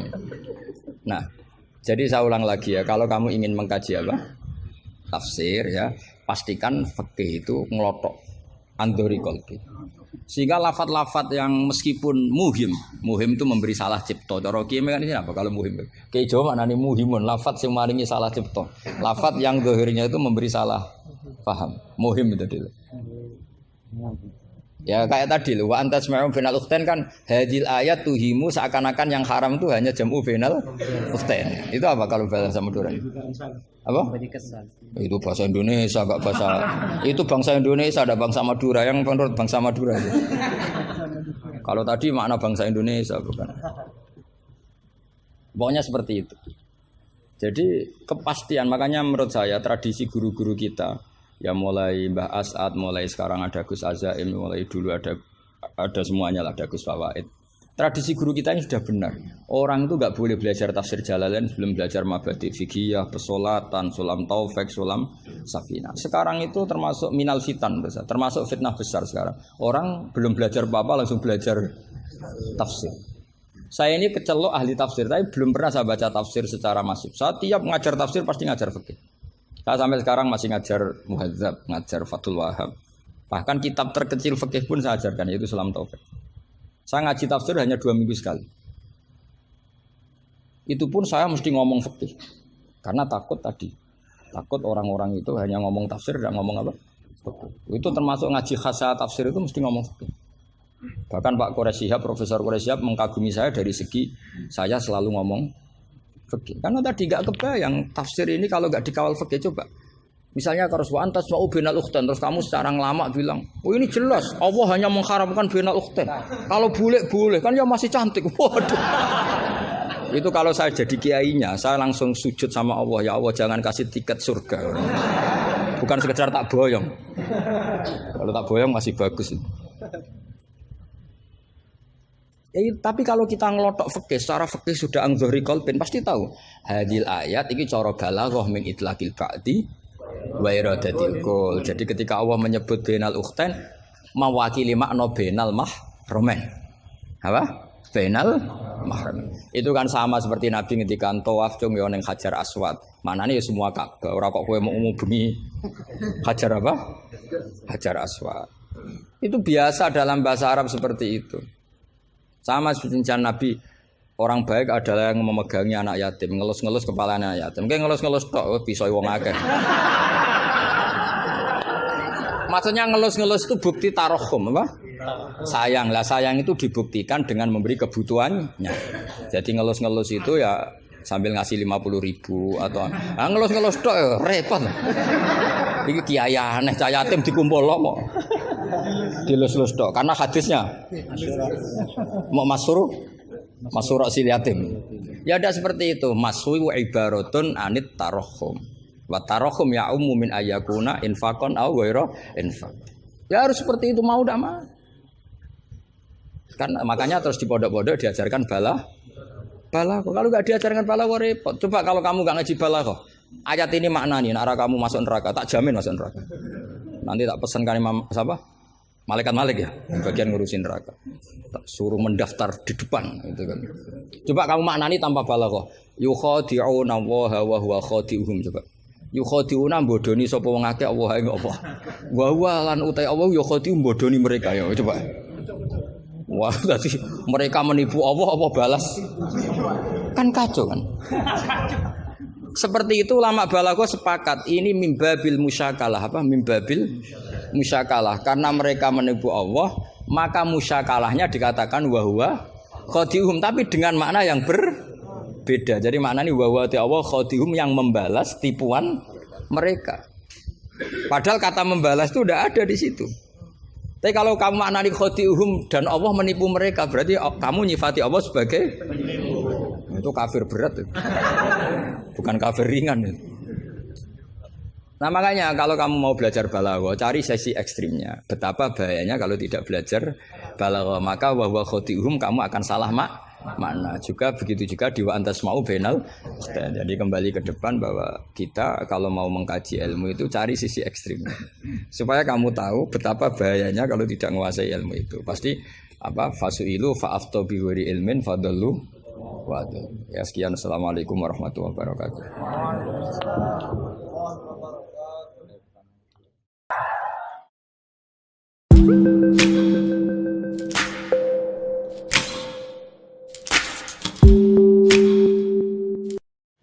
Semoga saya dimaafkan oleh Gus Baha dan diampuni oleh Allah bahwa saya telah mengatur beliau karena betapapun kata beliau aturan prosedural ya harus tetap di bawah taklimu taklim. Tapi karena saya bukan moderator amatir ya.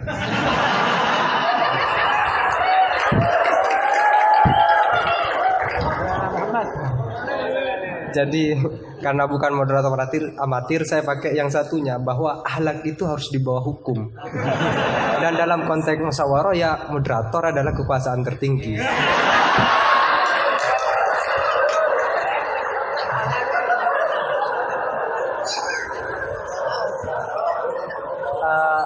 Tapi sekedar nambah cerita itu Gus, di Madura ada seorang yang Alhamdulillah. Ada orang Madura sudah haji sebelum nyampe di rumahnya dia pesan ke tetangganya yang kebetulan waktu itu sudah mondok, tolong aku dibuatin semacam banner yang ada ayat atau hadisnya tetapi jangan yang sudah ekstrim lah, aku suka yang ekstrim. Jangan misalnya al-hajjul mabrur laisa jazaohu ilal jannah, itu aku tahu sudah. Terus jangan juga walillahi 'alan nasi hijjul baiti. Itu jangan. Sudah sering. Aku carikan ayat atau hadis yang tidak populer. Akhirnya santrinya itu mikir, buka Al-Qur'an dengan pemahaman yang ekstrim, akhirnya langsung dia temukan ayat dan itu dipajang besar-besar di pintu gerbang. Ayatnya adalah Waman hajjal baita awi tamaro fala junaha. Maka tidak ada dosa. Nah ini termasuk salah satu memahami ayat Al-Quran yang ekstrim. Gobloknya yang ekstrim.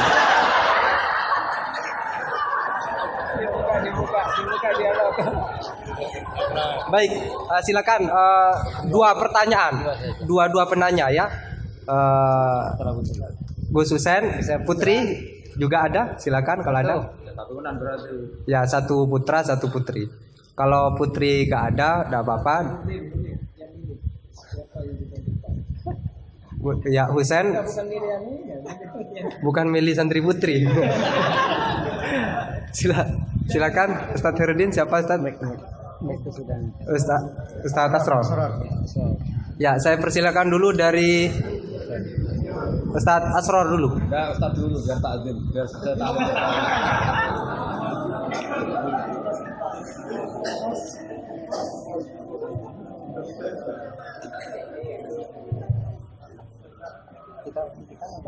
Assalamualaikum warahmatullahi wabarakatuh. Yang saya hormati pihak haji Sudah paling. Saya termasuk muhibbi beliau.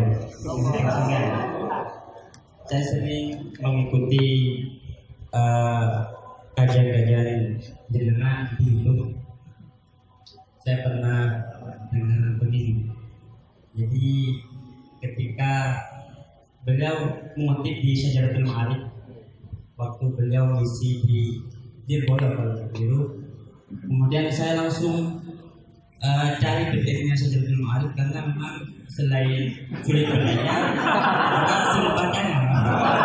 Tapi insya Allah itu mesti mudah dipahami memang Syajaratul Ma'arif. Saya banyak berterima kasih karena waktu di Mahali saya belum tahu kitab Syajaratul Ma'arif karya Izzuddin bin Abdus Salam itu yang dibaca di sini memang Ghayatul Usul.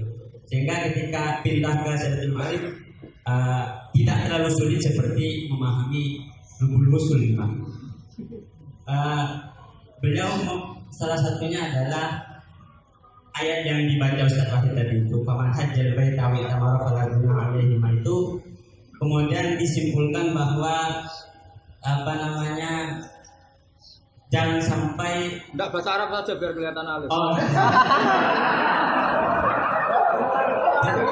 Tarkul haqi lillahi batil itu apa? Tapi enggak begitu rasanya. Saya mengutip bahasanya Ustaz. Enggak salah bahasa. Bahasa saya bukan.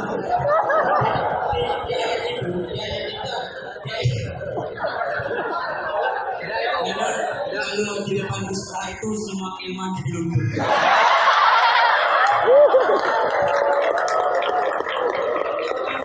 Bahaluddin itu kan kebanggaan agama.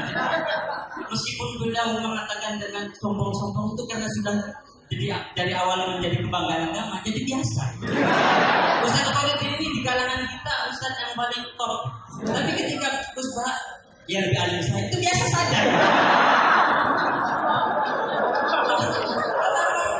Supaya sudah namanya saja Bahaluddin. Di ayat tadi itu wala junaha alaikum, dan diceritakan di situ memang dulu ada patung-patung begitu, sehingga disimpulkan oleh ulama bahwa tarkul haqli lihatin batin itu tidak apa-apa. Apa namanya? Tak boleh. Jadi tarkul haqli lihatin batin tak boleh. Saya ini jadi penonton. Yang ingin saya tanyakan begini, Gus. Dalam kitab Bajuri yang sering dikaji teman-teman Maharani, isi Al-Quran itu kan cuma 9. Oh.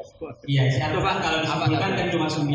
Mulai dari yang halal, haram, kemudian qisas, kemudian tanzir, tausyir, dan kata 9. Saya lupa itu disihirkan oleh Syekh Al-Bajuri, disihirkan. Saya tadi cari lagi. Enggak mau disebut. Tapi itu ada nanti saya di bab head ya, di bab head nanti saya persilahkan ke teman-teman di bab head itu di bajurinya ada siiran tentang isi Al-Quran cuma ada 9. Sehingga bagi beliau kan karena sudah ada halal haram dan begitu, itu ketika ada al-qisah bil Quran dijadikan hukum seperti tadi itu menjadi suatu yang sepertinya kurang seperti ini lagi. Cerita tentang Nabi Ayub. Nabi Ayub itu oleh Allah khud biyadika tentang fadrib bihi wala tahnas. Enggak khud liru itu. Wa khud biyadika tentang fadrib bihi wala tahnas. Ayat ini kalau di Rawaiul Bayan itu menjadi dasar kebolehan hilah. Dalam fikih Quran buang satu huruf enggak boleh. Boleh Gus. Boleh. Ini enggak iktibas ini karena. Tidak iktibas. Oke.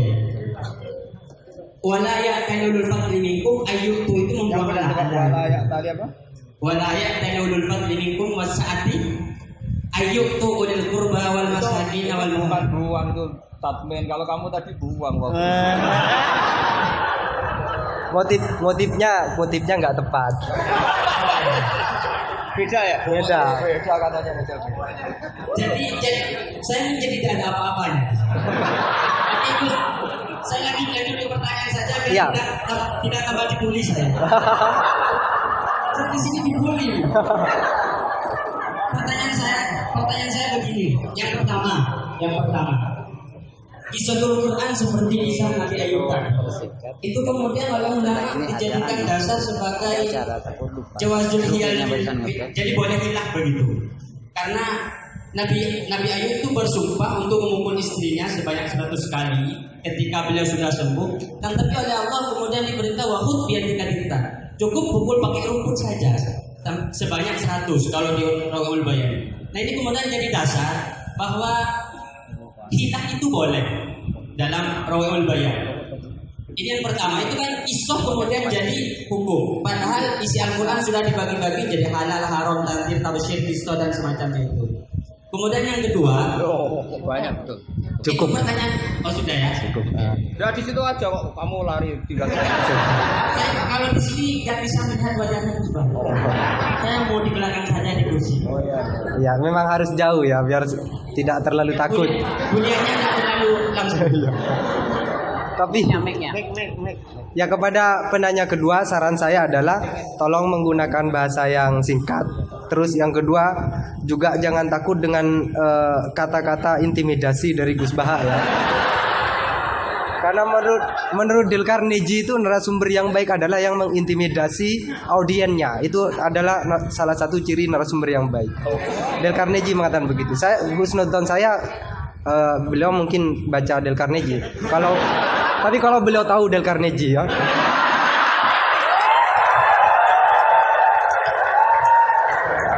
Ya, silakan Saudara Husen.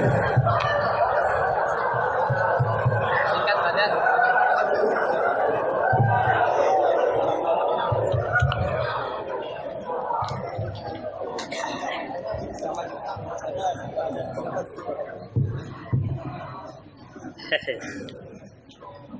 Assalamualaikum warahmatullahi wabarakatuh. Nama saya Ahmad Husen dan siap dikatakan goblok karena bertanya.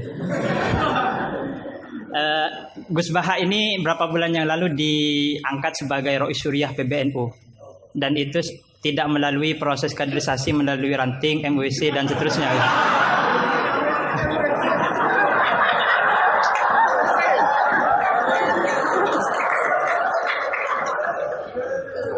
Padahal Ustadz Khairuddin ini di sini paling alim, tapi beliau masih jadi MWC gitu.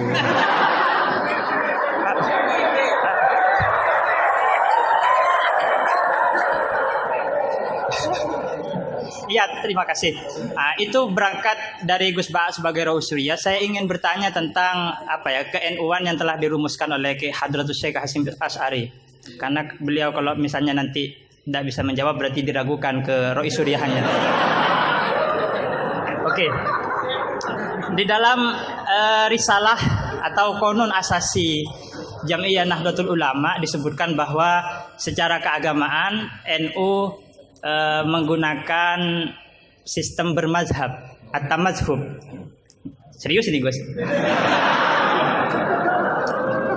Yang pertama dalam akidah, terus fikih dan tasawuf. Nah, dalam fikih misalnya NU menganut Abu Hanifah, terus Malik bin Anas, Muhammad bin Idris Asy-Syafi'i yang lahir tahun 154.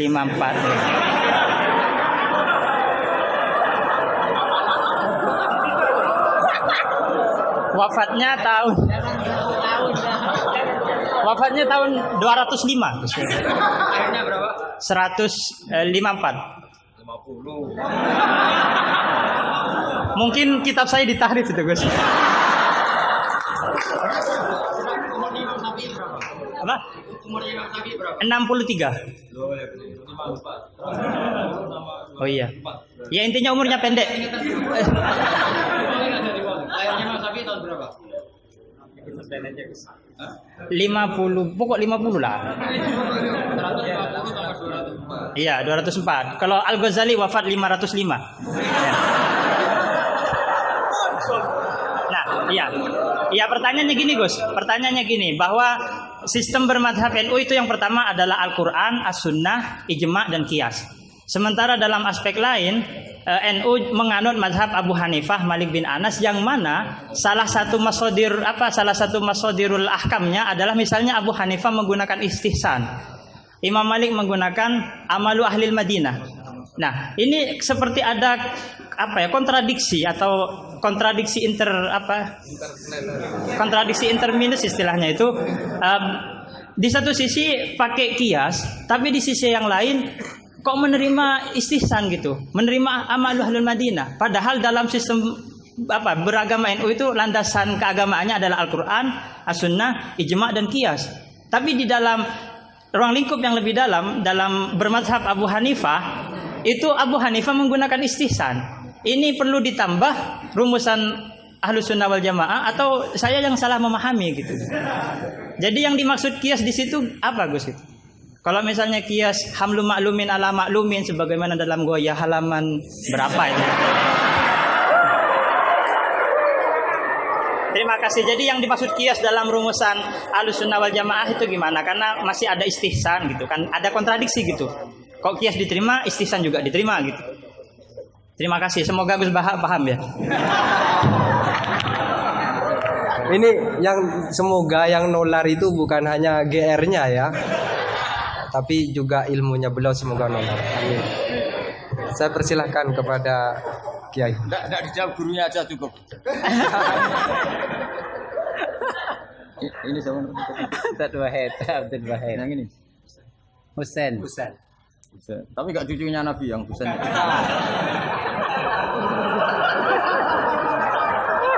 Karena ini juga Husain ya. Ini Husain. Husain. Ya. Kata ini budaknya.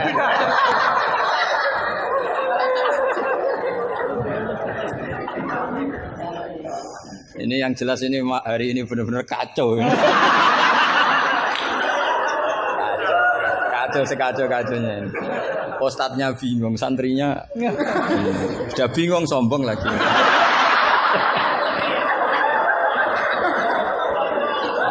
Yang boleh sombong tuh yang sudah ada bingung-bingung. Tapi agak apa-apa, saya maafkan ya. Memang itu satu-satunya cara dia untuk menang gitu. Ya. Saya jawab tadi yang dari Ustadz Asrar. Itu yang penuh misteri mana Asrar. Asrar itu maknanya kan banyak rahasia. Itu terjemahan bebasnya penuh misteri. Nggak tahu punya misteri apa tadi. Tadi tanya gimana yang tentang apa khilaf sama apa? Sama nanya ulang, coba ulang. Apa? Begini ya, kitab Sajaratul Ma'arif tadi kutipan Anda tak luruskan. Itu tagnya di Sajaratul Ma'arif saya hafal. Judulnya itu la yutrakul haqqu li ahdil batil. Iya enggak? Itu mesti persis begitu. Yang kamu tadi pasti tidak persis. Saya ini hafal Quran, jadi ingatan saya normal.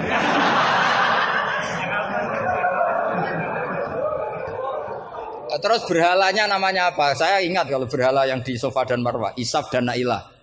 Kamu enggak ingat? Enggak ingat apa dah? Gitu kok jadi guru.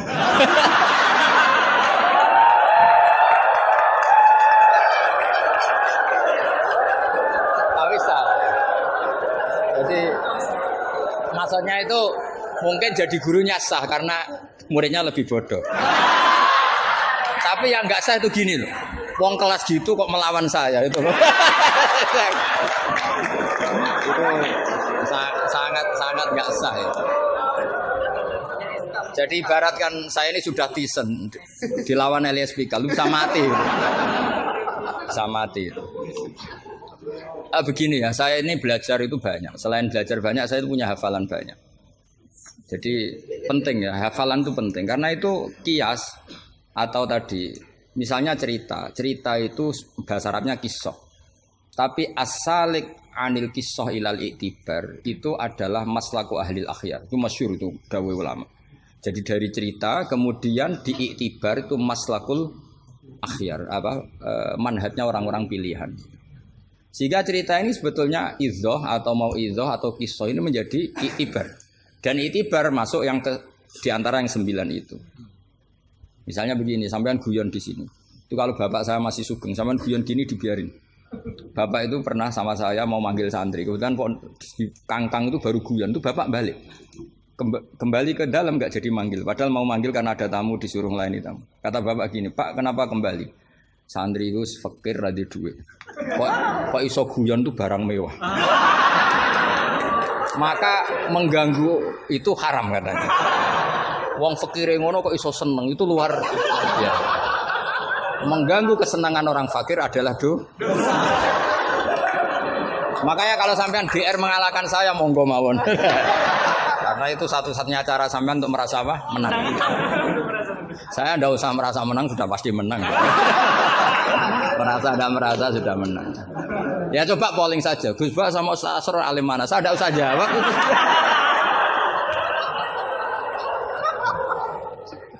Saya tidak usah jawab pasti menang saya. Bukan saya yang memenangkan, ya memang menang, memang.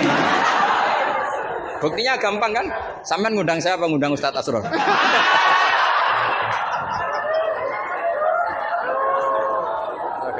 Jadi yang angkuh itu sampean bukan saya kan, bukan saya. Nah, jadi iktibar itu maslaku ahli akhyar. Termasuk yang saya kagum dari kitab Sajaratul Ma'arif adalah ketika malam itu ada rapat, dengerin ya, malam itu ada rapat bahwa besok Musa harus ditangkap. Di antara yang rapat itu adalah ada rojulun sing yaktumu imanah yang disebut waqala rojulun min ali fir'aun apa yaktumu imanah. Karena dia ikut rapat, kemudian dia bocorkan ke Nabi Musa ya wajah apa min aqsal madinati seterusnya itu yang innal mala ya'tamiru nabika. Itu wajah rojulun min aqsal madinati apa yas'a. Qala ya Musa innal mala ya'tamiru nabika. Itu si rojul ini pagi-pagi mungkin bukan pagi ya, setelah rapat itu langsung bergegas nemui siapa? Nabi Musa, besok kamu akan ditangkap oleh tentara dan kamu akan dieksekusi. Kamu kok tahu? Saya ikut rapat. Tapi karena dia masih yaktumu apa? Iman. Itu kan cerita ya, kita sepakat ya. Itu apa? Cerita, kisah. Tapi Imam Izzuddin bin Abdissalam yang punya gelar Sultanul enggak keliru, Sultanul Ulama. Oh, ini mesti salah gurunya. Sultanul apa? Ulama. Ya. Yang penting kita jangan sampai jadi Sultanul Juhala. Karena ini belum ada presidennya. Raja Wali sudah ada Abdul Qadir. Raja Ulama ada Izzuddin bin Abdissalam. Kayak Raja Bodoh itu terlalu banyak. Makanya kompetisinya susah ini karena terlalu banyak yang jadi apa? Nah, ternyata oleh Izzuddin bin Abdissalam yang diambil contoh itu yas'anya. Maka di ayat itu beliau mengebabkan babul musaroah ila khifdidima. Bab pentingnya bergegas untuk menyelamatkan mengalirnya darahnya seorang mukmin. Jadi yang dia simpulkan dari kata yas'a bahwa untuk menyelamatkan darah itu ora oleh sak kobre, tidak boleh sesempatnya, tapi harus yas'a. Yas'a itu bergegas.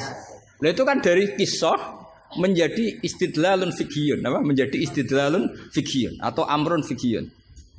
Allah tidak mengatakan yamshi tapi yas'a. Karena pikirannya rojul tadi jangan sampai menangkapnya apa Mala'u Fir'aun mendahului larinya Musa. Maka di sini yas'a tidak dimaknani sebagai hanya cerita, tapi kesimpulan secara fikih bahwa untuk menyelamatkan darah itu harus yas'a, harus bergegas. Nah itu contoh. Jadi kalau sampean tanya Sajaratul Ma'arif itu ikut partai mana? Itu ikut partai Itibar. Dari 9 itu ikut partai apa? Itibar. Yang kemudian wakhud biyatika dikhtan. Khilah itu boleh asal dibolehkan Allah. Itu kan bukan Nabi Ayub yang ingin khilah, tapi Allah yang mengajarkan khilah. Nah kalau Allah yang mengajarkan itu menjadi halal berdasar kesalahan masing-masing. Sampean tahu nggak ceritanya Nabi Ayub sama istrinya? Apa setengah tahu? Apa?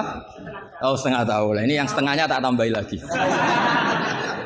Istrinya Nabi Ayub itu cantik sekali. Karena memang sunnahnya ulama itu memang punya istri cantik. Entah sunnah itu dengan arti kesunatan, entah takdir tidak tahu. Jadi sampean gak usah tanya istri Gus Bak gimana, ikut sunnah itu. Ikut sunnah. Karena nanti kasihan kalau dia istrinya jelek terus alumni dosowan istrinya cantik kan kayaknya ngenes. Oh kasihan itu ya. Yang cantik juga kasihan nyiumi tangan orang yang lebih nggak cantik. Ceritanya sebenarnya gini ya. Dari kejauhan, ya saya ulang lagi dari kejauhan. itu istrinya Ayub ini ngomong-ngomong sama lelaki ganteng. Padahal itu aslinya Jibril. Singkat cerita, si istri ini karena Ayub ini sudah diembargo masyarakatnya dengan cerita-cerita seperti itu. Pokoknya kita mempercayai versi itu. Setidaknya mengikuti ulama yang mempercayai itu, diantaranya Syekh Nawawi. Bahwa memang Nabi Ayub diungsingkan masyarakatnya sampai kesulitan secara finansial, ekonomi, dan ketahanan pangan.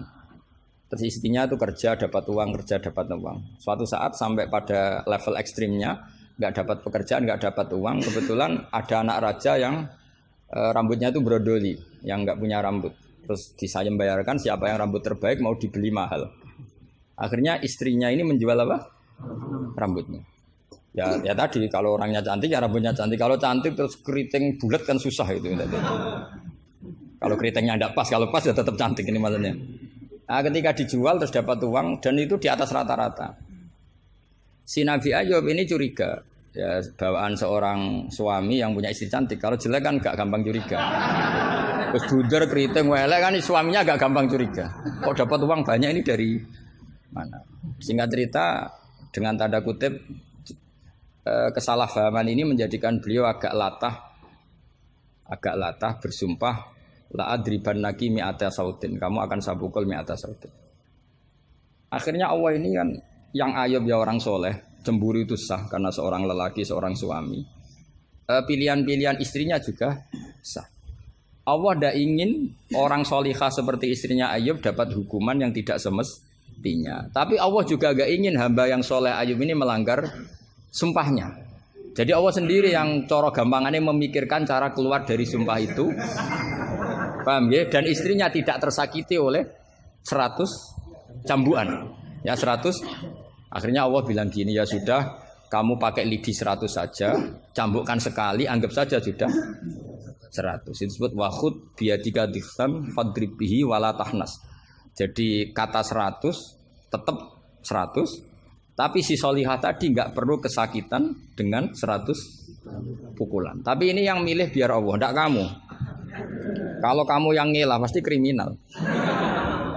Jadi ayat itu jelas, wahud itu khitabun minallah li Ayub, bukan Ayub yang mengkhilah. Makanya ada ayat wa makaru wa makarallah wa huwa khairul makirin. Itu kan seperti Nabi Ibrahim. Nabi Ibrahim itu hanya Allah yang bisa mengilhami seperti itu. Ada raja yang maniak perempuan itu sampai ngirim beberapa mata-mata kalau ada perempuan cantik melintas di daerahnya pasti ditangkap, mau disuguhkan ke rajanya. Suatu saat yang lewat ini Ibrahim dan Sarah, itu cantik sekali. Jadi ini sudah contoh dua, istrinya Ayub ya cantik, istrinya Ibrahim ya cantik. Karena yang cantik sudah jadi istrinya para nabi, mungkin kamu ini yang nggak tahu saya kebagian apa enggak itu. Kalaupun cantik pasti nggak setingkat siapa? Sarah. Sarah itu cantik sekali. Singkat cerita ditangkap. Kemudian Sarah ini mau diperistri oleh raja. Ketika Ibrahim tanya, perempuan ini hubungannya dengan kamu apa? Nabi Ibrahim pinter karena raja ini maniak perempuan. Kalau dijawab suami pasti dibunuh karena suami itu problem. Ya bagi raja yang maniak perempuan ini kan suami itu problem. Tapi kalau saya jawab ukhti, ipar pasti dihormati. Karena kalau dijawab ukhti kan iparnya orang cantik. Kayak Kangkang yang punya adik cantik pasti dihormati ustadznya. Wah itu pasti. Sampean goblok lah punya adik cantik terus ustadz kamu tahu itu aman tak jamin. Karena ustadz potongan gini tuh pasti dah ikhlas tak jamin. Imannya pasti guncang itu Pak. Kamu punya adik cantik terus tidak mukhafadzah. Sudah ada dikasih ustadznya ya sudah Pak enggak jadi ipar. Oh udah lulus aja. Termasuk barokahnya lelaki itu memang punya adik cantik itu kalau tepat di garwo kiai kamu kakaknya kiai. Banyak orang awam tahu-tahu mertuanya kiai. Barokahnya apa? Punya anak cantik itu memang berkah. Maka Ibrahim pinter, beliau jawab ukhti, ini saudara saya. Sehingga dengan demikian beliau akan dihormati sebagai ipar. Tapi kalau bilang suami kan problem pasti dibunuh. Sampai Sarah ini marah-marah. Ibrahim ditarik ke kamar, kamu itu nabi kok bohong. Jadi Sarah itu unik, kecewa dia punya kamu itu nabi kok punya, ya nabi suami kok. Kalau suami bohong biasa, ini suami ya nabi. Nah ini kan potongan-potongan biasa bohong. Tapi ini kan ya suami ya Nabi. Kamu itu suami Nabi kok bohong. Ya kalau Nabi kan nggak mungkin bohong. Tapi kalau suami tok kayak sampean-sampean ini kan, wah mesti bodoh.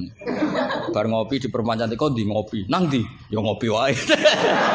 Karena kalau menyebut warung kopinya pasti apa? Masalah. Makanya kalau dijawab ngopi ning di, kalau istrinya apa yang jaga cantik di umatnya Rasulullah. Karena sekali disebut masalah. Itu akhirnya Nabi Ibrahim jawab, tidak ada di muka bumi ini orang muslim dan muslimah kecuali kamu dan saya. Maka fa'anti ukhti fil Islam. Kamu itu saudara saya dalam Islam. Terus oleh balaghah disebut itu tauriyah apa? Tauriyah. Tauriyah itu kata yang tidak bohong tapi lafaz ini muhtamil. Lafaz ini mirip-mirip muhtamil. Jadi sebenarnya saya mengatakan sampean goblok itu goblok dalam hal maksiat. Itu kan keren. Sampean saja yang sudah tersinggung, wong darani goblok itu salah sampean. Padahal saya punya siapkan kalau ditanya Allah, hak mosok santri batal darani goblok. Goblok enggak tahu caranya korupsi, Gusti. Jadi itu sebetulnya kalimatun madkhin. Tapi kamu yang keburu suudzon sama saya, kamu anggap itu kalimat apa? Damin. Itu resiko ilmu cekak itu. Sebetulnya di balaghah itu ada tauriyah apa? Ya, Mas pernah belajar tuh itu. Jadi tetap saja kisah-kisah ini melahirkan satu pelajaran. Karena kita tetap bisa menyimpulkan tadi. Zaman berhala itu ada di Safa dan Marwah, berarti ada batil. Orang Islam tetap disuruh sa'i. Berarti la yutrakul haqqu li ajlil batil. Kemudian yang jenengan tadi tanya apa? Sampean pernah baca kitab itu? Khatam? Oleh menindak kok fasih.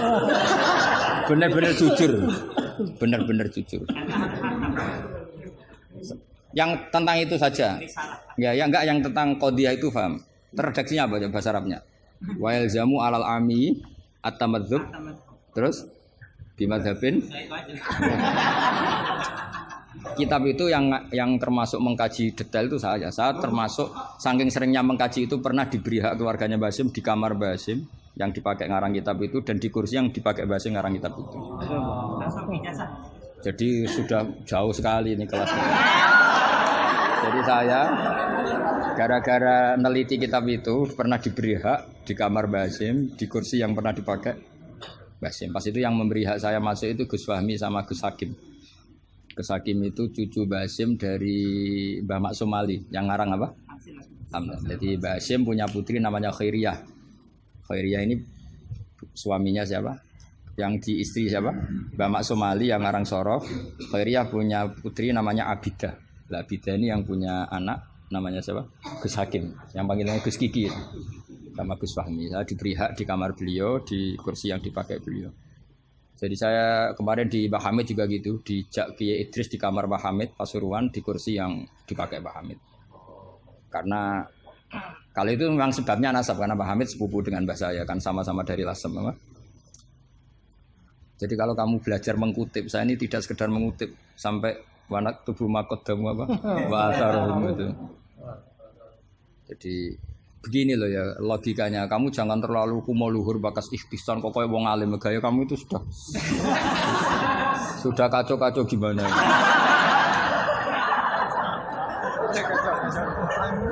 Kayak parah ya, cerminan ajaran gurunya ini kacau. Iya, jadi ini kamu itu korban pengajaran yang salah.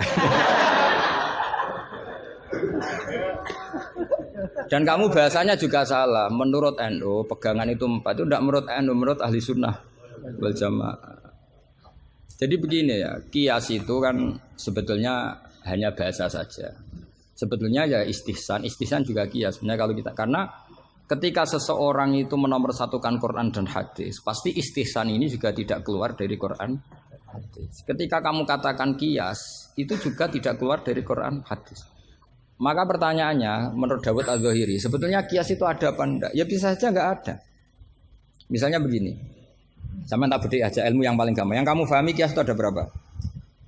Aulawi, terus Musawi sama Adna yang gampang-gampang saja, yang masih amatiran saja. Kalau di usul fikih istilahnya apa?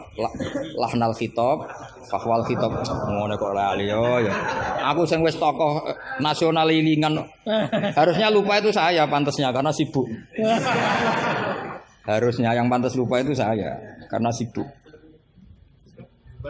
Kalau soal Surya memang saya tidak minta. Jadi itu anugerah sudah, anugerah khidmah. Saya juga sampai sekarang nggak merasa Rois Surya biasa aja. Karena ya apa ya, kalau keluarga Quran tuh beda. Saya ini kan dari keluarga Quran, bapak saya hafal, bapak saya hafal, sehingga apa ya bangganya itu sudah dengan khidmah Quran. Jadi sampai hormatin ndak itu ndak ngefek sudah. Biasa munajat, kenal Allah, kenal makhluk biasa.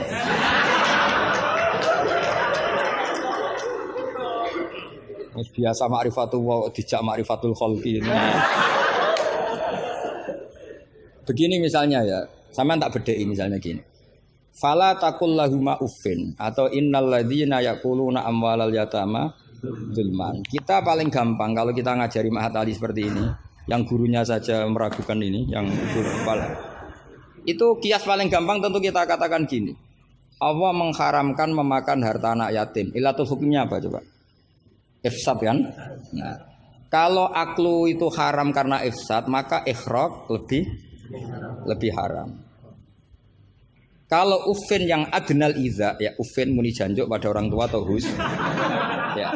Kalau adnal iza paling ringan saja haram, apalagi nabok, apalagi menterlantarkan orang tua gak dikasih uang sampai utang-utang tonggo itu ya iza itu. Nah, itu terus kita lebih gampang kita katakan tuh kias apa? Aulawi. Tapi itu gampangnya saja. Tapi butuh ulama itu hanya satu. Orang nggak boleh terjebak oleh teks. Kalau terjebak oleh teks seperti saya cerita setiap ngaji itu, di mana-mana saya cerita itu naifnya orang terjebak teks. Yaitu tadi misalnya ada santri yang dilaporkan oleh istrinya ke kiainya, Pak Yai alumni Anda ini sering naboi saya. Nabok itu kan pakai tangan. Karena terus kiainya bilang gini, Cong jogeman naboi istrimu. Suatu saat kalau mau idak pakai kaki, jadi nyadui. Akhirnya istrinya lapor lagi, Pak Yai sekarang ganti model, tidak naboi tapi nyadui. Santrinya dipanggil lagi, lo kenapa kamu masih nyadui? Kan yang haram naboi Pak Yai. Kemarin yang Anda larang kan naboi, kalau nyadui kan belum dilarang, belum ada undang-undangnya kan kira-kira. Nanti yo nendang yo haram pisan, hari berikutnya ngidoni, ngeludahi. Itu kan korban tekstualistik. Kalau dia cerdas, hurmatul idza itu yang haram tuh idzanya. Nabu iya idza, nyadu iya idza, meludahi juga idza, membiarkan miskin juga idza. Nah, seperti itu sebetulnya andaikan kita dzauqus salim, sebetulnya enggak perlu itu kita katakan kias apa enggak. Zaman sahabat juga enggak kenal kias, tapi tahu kalau maknanya pasti seperti itu. Pasti maknanya seperti itu. Misalnya kamu ada tamu, jangan suguhi air panas, kasihan. Terus kamu suguhi adem tapi peceren. Sementing enggak air panas. Itu kan santri gila. Jadi sebetulnya dengan atau tanpa istilah kias maupun istihsan, itu adzauqus salim itu pasti tahu. Makanya termasuk kitab yang saya kagumi itu Sarah Imriti, Fathur Rabbil Bariyah, itu kitab kecil yang nyarai apa? Imriti atau Marioto itu kalau baca Imriti tidak bisa ya Pak. Marioto itu. Itu di situ diterangkan fama fatahum illa mujarradul istilah. Jadi kalau kamu tanya kenapa sahabat tidak belajar nahwu, tidak belajar i'lal, tapi mereka punya salikoh, punya tobiah yang menjadikan mereka ya kalau ngendikan ya doroba zaidun amron atau marortu bi zaidin. Tapi mereka kalau kamu tes, misalnya Abu Bakar buat tes, zaidun jenenge apa? Doroba zaidun amron, terus amron jenenge apa? Ya ora iso pinter sampean mesti. Sampean pinter zaidun fa'ilun marfu'un wa alamatu rafi'i dhammatun dhahiratun qali annahu ismul mufrad amron maf'ulun bih mansubun wa alatun. Mesti ra iso, mesti pinter sampean. Tapi sampean mesti ditertawain Abu Bakar. Karena ditertawanya gini. Kang, pelaku pemukul siapa? Zaidun. Berarti Zaidun jadi apa? Fa'il. Ya wis suwi agar subjek bahasa Arabe ya fa'il. Sing dipukul sapa? Amron. Jenenge apa? Maf'ul. Lah iya angger objek jenenge ya madrub, jenenge ngono kok butuh jeneng bocah kok goblok. Mesti gitu kira-kira. Jadi sebetulnya ketika kita punya istilah yo ono naife dhewe. Wong karuan pelaku ya bahasa Arabe mesti fa'il. Wong karuan objek ya jenenge maf'ul. Lah Anda ini masih bangga dengan istilah itu. Loh iya kan? Agama ini kan mengajarkan kebaikan. Tentu sesuatu yang kebaikan itu dianggap agama. Makanya Abu Hanifah membolehkan istihsan. Nah karena beliau itu orang soleh pasti pegangannya Quran dan hadis. Artinya istihsan yang tidak keluar dari Quran. Ya sama kita bahasakan itu qiyas, mereka bahasakan nggak ada masalah. Dan zaman sahabat nyuwun saya udah tahu istilah itu semua, memang nggak perlu tahu karena masih punya dzauqus salim. Makanya sahabat itu pinter sekali kan, tapi nggak perlu kamu tes. Karena kalau kamu tes juga dibuyur. Mbah Abu Bakar, ya Abu Bakrin tak takok idoroba zaitun amron, mana yang fa'il? Mesti guyu. Wong karuan sing mukul Zaid ya fa'ile yo. Zaid. Maknane fa'il itu pelaku. Amron maf'ul bi. Mesti angger korban objek jenenge amron. Oleh wong di ilmu ngono kok bangga. Cara Abu Bakar mesti iki cerita. Makanya disangkan fama fatahum illa mujarradul istilah. Sahabat itu hanya enggak tahu istilahnya tapi membacanya sudah benar. Nah kenapa enggak tahu? Memang enggak ingin tahu, wong gitu saja kok perlu tahu. Loh kok udah tahu ya? Coba lam itu namanya apa? Jazim. Berarti yadrib namanya madzum. Terus Abu Bakar mbok warani. Yadribu, kenal lam menjadi lam yadrib. Lam jazim, yadrib madzum. Yo wis suwe le jong-jong angger amile. Inna Zaidan qaimun, inna amil Zaidan makmur. Mesti yo Abu Bakar suku ya. Cong-cong ra ilmu ngono kok seneng merakaruan.